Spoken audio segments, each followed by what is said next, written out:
Bienvenue dans le podcast Perte de poids réussi, un espace dédié à la transformation où nous allons voir ensemble comment avoir une vie plus saine et plus heureuse. Je suis votre coach Sylvie, coach en nutrition et bien-être, et je vous retrouve dans cet épisode pour la deuxième partie des fondamentaux de la perte de poids.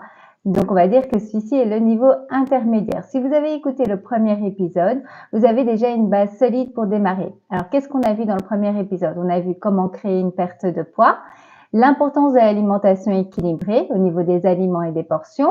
On a vu l'importance de l'activité physique, la gestion du stress et du sommeil, ainsi que le fait de se fixer des objectifs réalistes.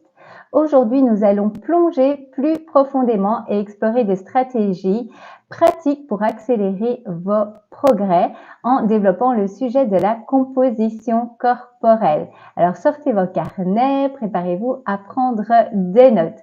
Avant de démarrer le sujet du jour, je vous rappelle que j'ai pour vous un guide de 10 conseils pour la perte de poids qui est accompagné d'un dossier complet de suivi. Vous pouvez aller le télécharger sur sylviecoaching.com/guide 10 conseils ou tout simplement aller dans les commentaires pour avoir le lien direct.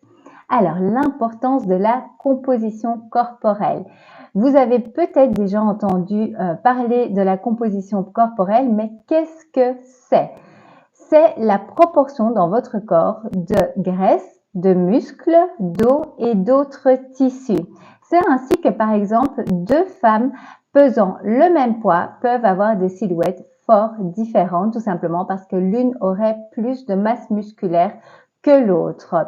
Donc, plutôt que de se concentrer uniquement sur le poids total, on devrait vraiment viser à améliorer notre composition corporelle afin d'atteindre la silhouette que nous désirons, en plus d'être en bonne santé, bien sûr. Alors, on va voir comment. Ce podcast est donné également en live sur YouTube. Donc, si vous y êtes, n'hésitez pas à interagir avec moi et je viendrai voir vos messages par la suite. Si vous avez des questions, vous pouvez également les poser. Alors, le tout premier point pour améliorer sa composition corporelle, ce qu'on souhaite en fait, c'est diminuer le pourcentage de graisse corporelle. Alors, comment le savoir? Vous pouvez le mesurer chez vous à l'aide d'une balance à impédance qui vous donne des mesures avec, entre autres, le pourcentage de graisse, la masse musculaire, l'eau. Il y a des balances à impédance qui vont vous donner également d'autres informations, mais c'est celle qui nous intéresse le plus lorsque l'on fait une perte de poids. C'est un outil que personnellement j'aime beaucoup, mais il faut savoir deux choses importantes. Il est important de toujours passer sur la balance dans les mêmes conditions. Donc, qu'est-ce que ça veut dire? Par exemple, vous vous levez le matin, vous attendez 20 minutes avant d'aller sur la balance, vous passez d'abord aux toilettes, toujours dans le même style de tenue. Donc, c'est vraiment important pour pouvoir comparer en fait les chiffres. Et le deuxième point, c'est que l'analyse des chiffres se fait sur le long terme. Donc, évitez de comparer les chiffres d'un jour à l'autre parce que ça peut donner des infos très différentes. Ça va pouvoir fluctuer en fonction de plusieurs choses, comme par exemple l'hydratation, la consommation alimentaire récente, le niveau d'activité physique, la température, le moment du mois pour les femmes. Donc, il y a plein de choses, plein de facteurs qui peuvent intervenir sur votre poids. Donc, que vous utilisez une balance à impédance ou pas, on va attendre au minimum une semaine avant de pouvoir comparer les chiffres, mais encore plus avec une balance à impédance qui donne encore d'autres indications qui peuvent fortement fluctuer en fonction des facteurs que je viens de vous citer. Je vous conseille également de prendre note chaque semaine de votre poids et des différents chiffres que vous donne cette balance à impédance. Pour ce faire, dans mon guide de 10 conseils, vous avez un tableau de suivi. Donc, n'hésitez pas à l'utiliser pour pouvoir bien comparer de semaine en semaine votre progression au niveau de votre perte de poids. Encore une fois, on va toujours prendre un petit peu de recul avec la balance. On ne va pas analyser que la balance. Mais comme c'est le sujet du jour, moi, je vous recommande vraiment une balance à impédance. Bien sûr, ça ne va pas être aussi précis que si vous iriez faire un test dans un cabinet spécialisé par rapport à cela, mais ça donne vraiment de très bonnes indications en fait pour savoir si vous êtes sur la bonne voie ou pas pendant votre perte de poids. Il y a un modèle que j'apprécie particulièrement et que je recommande pour son rapport qualité-prix et pour tous les retours positifs que j'ai eu de nombreux d'entre vous. Je vous mets également le lien ici en description. Le but en perte de poids, c'est de diminuer votre pourcentage de graisse en conservant au maximum votre masse musculaire parce que celle-ci va définir le nombre de calories que brûle votre corps chaque jour. Donc, on ne veut surtout pas perdre notre précieuse masse musculaire. Fixez-vous un objectif réaliste pour réduire le pourcentage au fil du temps. Alors, comment diminuer son pourcentage de graisse corporelle? J'espère que vous avez de quoi noter.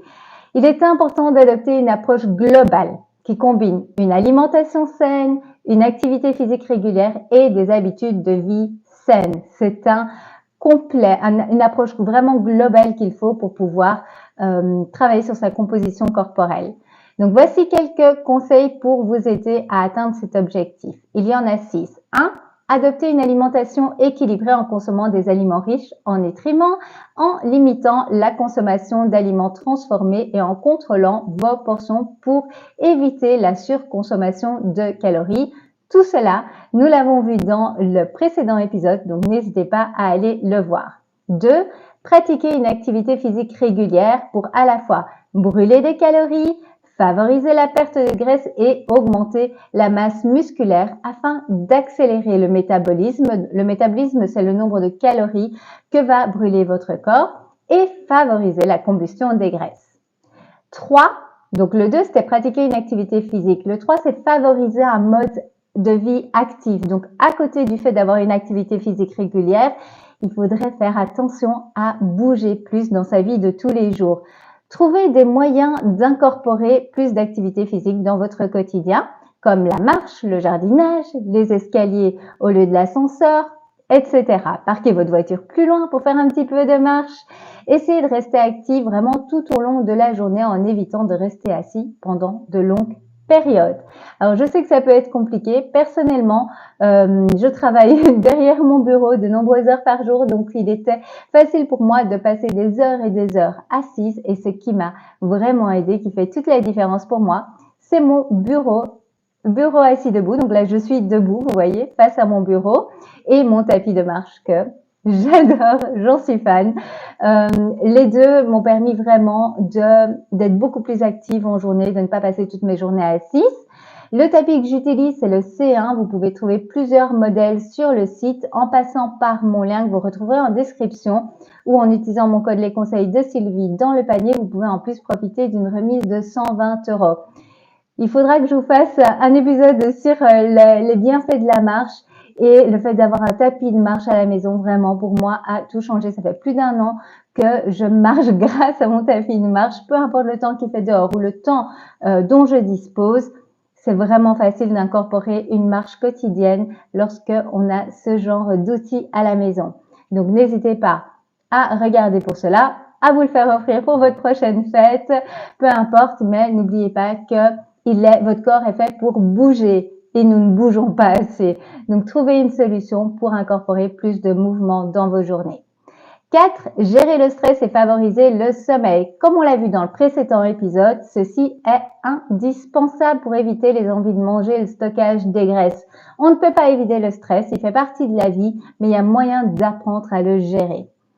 5. Surveillez votre consommation de calories. Pour perdre en graisse corporelle, vous devez créer un déficit calorique en consommant moins de calories que vous ne brûlez chaque jour. 6. Pratiquer la patience et la persévérance. La perte de graisse corporelle prend du temps et nécessite de la persévérance. Soyez patiente et concentrez-vous sur les progrès durables à long terme plutôt que juste sur des résultats immédiats. Vous aurez de bien meilleurs résultats ainsi. Donc là, c'était les 6 conseils pour diminuer son pourcentage de graisse corporelle, qui est le premier point dans la composition corporelle.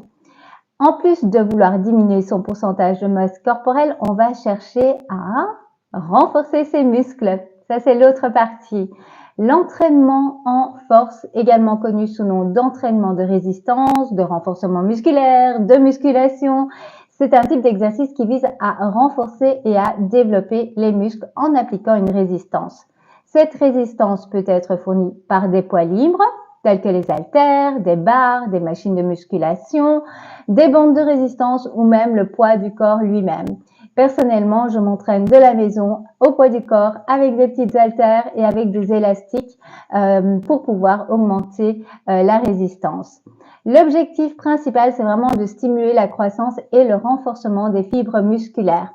Ça se fait généralement en effectuant des séries d'exercices répétés avec une résistance suffisante pour fatiguer les muscles ciblés. Donc, mesdames, n'ayez pas peur de porter des poids lourds. Vous n'allez pas vous faire une carrure d'homme. On n'est pas faites de la même façon que les hommes. Mais par contre, c'est important pour pouvoir développer votre masse musculaire qui va permettre de brûler plus de calories et de vous dessiner une silhouette que vous appréciez. Plus de muscles signifie un métabolisme plus élevé, donc vous allez brûler plus de calories et une meilleure combustion des graisses. Les muscles brûlent des calories même au repos, faut le savoir, donc plus vous avez de masse musculaire dans votre corps, plus votre métabolisme de base est élevé. Donc ça, c'est le nombre de calories que votre corps brûle chaque jour au repos, ce qui peut faciliter la perte de poids et ensuite le maintien d'un poids santé, parce que ça aussi c'est important. Votre but premier est peut-être de perdre du poids, mais ensuite il faut savoir stabiliser le poids perdu.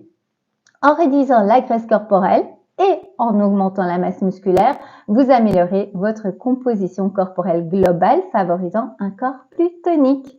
Donc commencez par des programmes spécialement conçus pour les débutants, si vous êtes débutante, parce qu'ils vont se concentrer sur les mouvements de base et ensuite ils progressent graduellement en intensité. Et il est vraiment très important de bien faire les mouvements si vous voulez avoir de bons résultats et ne pas vous blesser.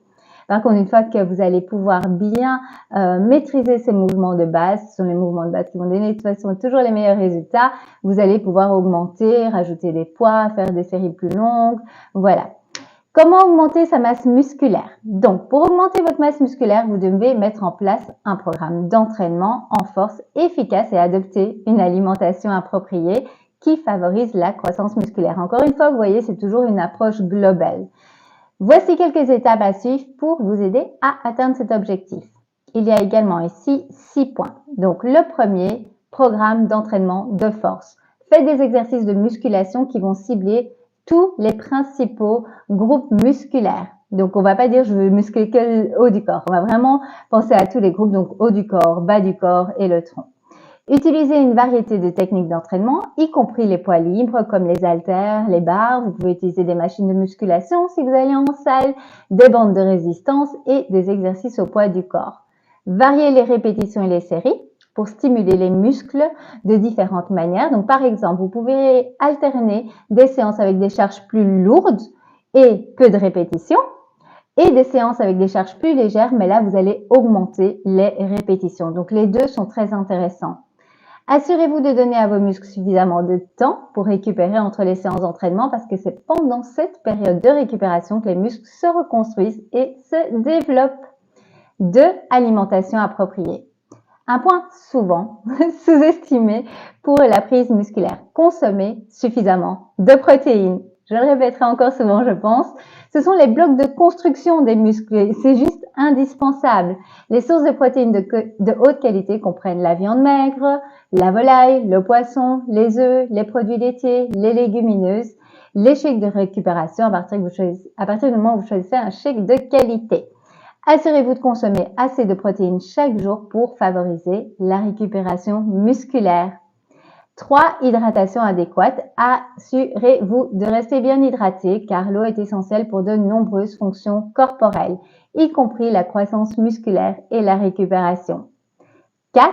Repos et récupération. Et oui, c'est tout aussi important. Accordez une attention suffisante au repos et à la récupération. Le sommeil de qualité est essentiel pour la croissance musculaire car c'est pendant le sommeil que les hormones de croissance sont libérées et que la réparation musculaire se produit. Ne sous-estimez pas cela. Suivi de vos progrès en point 5. Tenez un journal d'entraînement pour suivre vos séances, y compris les exercices effectués, les poids que vous utilisez et le nombre de répétitions et de séries que vous faites. Ça va vous permettre d'augmenter petit à petit vos charges et ou vos répétitions. 6. Patience et persévérance, car la construction musculaire, elle aussi, prend du temps et de la constance dans ses entraînements. Donc, vous voyez, aussi bien au niveau de la perte de graisse que de la construction musculaire, renforcer vos muscles, est une approche globale et reprend souvent les mêmes principes au niveau du repos, de l'activité, de la gestion du stress et de la nutrition. Pour terminer, le point 3, trouver un équilibre entre alimentation et exercice. C'est vraiment important parce que parfois, on a tendance à se mettre en fait à faire du sport et se dire « Ouh, je peux augmenter mes calories du coup de ce que je mange » et puis de ne pas voir les résultats qu'on désire. Ou alors on fait trop et puis on s'épuise. Donc, pour perdre du poids de manière durable, il est vraiment essentiel de trouver un équilibre entre alimentation et exercice. Alors, comment est-ce qu'on peut faire cela ? Le point 1, manger pour nourrir votre corps. Choisissez des aliments riches en nutriments plutôt que des calories vides. Priorisez les légumes, les protéines maigres et les grains entiers. Là, je vous résume vraiment la partie nutrition. Mais ayez vraiment cette approche de qu'est-ce qui va faire du bien à mon corps? Qu'est-ce que je pourrais manger là qui va lui faire du bien? Au lieu de juste penser j'ai envie de manger, qu'est-ce qui me ferait plaisir? Essayez de shifter votre mindset sur qu'est-ce que je peux manger pour nourrir mon corps qui va booster mes résultats, qui va me permettre de créer le déficit calorique pour perdre en graisse et avoir l'énergie nécessaire et la protéine nécessaire pour la reconstruction musculaire de par mes entraînements physiques. 2, trouver une activité physique que vous aimez, juste indispensable. L'exercice, ça ne doit pas être une corvée. J'ai fait ça pendant de nombreuses années quand j'étais en mode régime, quand j'étais très jeune, et ça ne marche pas. On ne tient pas sur la durée, on n'y prend pas de plaisir, ça ne sert à rien. Mais je préfère que vous n'en faites pas. Alors, dansez, nagez, courez, faites du yoga. Allez tout simplement déjà faire de la marche. Rajoutez des petits poids au fur et à mesure. Trouvez ce qui vous motive, c'est important. Vous allez y passer du temps. Si vous voulez vous mettre à une activité physique pour renforcer vos muscles, ça va demander de la constance et du temps. Donc, autant choisir une activité qui vous fera du bien, qui vous fera plaisir. 3, soyez patient et persévérant. La perte de poids prend du temps. Fixez-vous des objectifs réalistes et célébrez chaque petit progrès.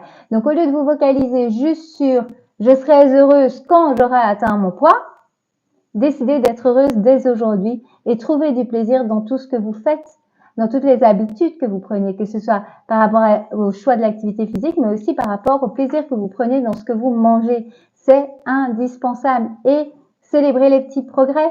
Si vous ne buviez pas assez d'eau et vous en buvez assez maintenant, ou vous avez simplement déjà augmenté, félicitez-vous. Prenez le temps de reconnaître chaque petit pas de progression sur le chemin parce que ça va renforcer votre confiance en vous et va augmenter votre motivation. Récapitulatif de l'importance de la composition corporelle. 1. Diminuez votre pourcentage de graisse corporelle. 2. Renforcez vos muscles. Et 3. Trouvez un équilibre entre alimentation et exercice. C'est tout pour aujourd'hui. J'espère que vous avez apprécié cet épisode. N'oubliez pas de vous abonner pour ne pas manquer les prochains épisodes. Et surtout, passez dès maintenant à la pratique pour en ressentir les bienfaits. Venez me partager ce que vous allez mettre en place suite à l'épisode du jour. Vous pouvez me rejoindre également dans le prochain épisode où on va approfondir encore plus le sujet. Ce sera la 3e partie. Et si vous avez apprécié cet épisode et que vous souhaitez me soutenir, pensez à vous abonner, que ce soit à la chaîne YouTube ou au podcast et à indiquer que vous l'avez aimé. Merci à vous de m'avoir rejoint dans cet épisode. Continuez à prendre soin de vous et à poursuivre vos objectifs de bien-être. Je vais voir si j'arrive à voir les messages en direct, si jamais il y avait des questions. Et je ne trouve pas les messages. Je verrai cela donc après. Pour celles qui auraient laissé un message, je viendrai le lire après. Prenez soin de vous. N'oubliez pas de venir partager avec moi ce que vous avez retenu de cet épisode et que vous allez mettre en place. Et je vous dis à très bientôt. Bye bye!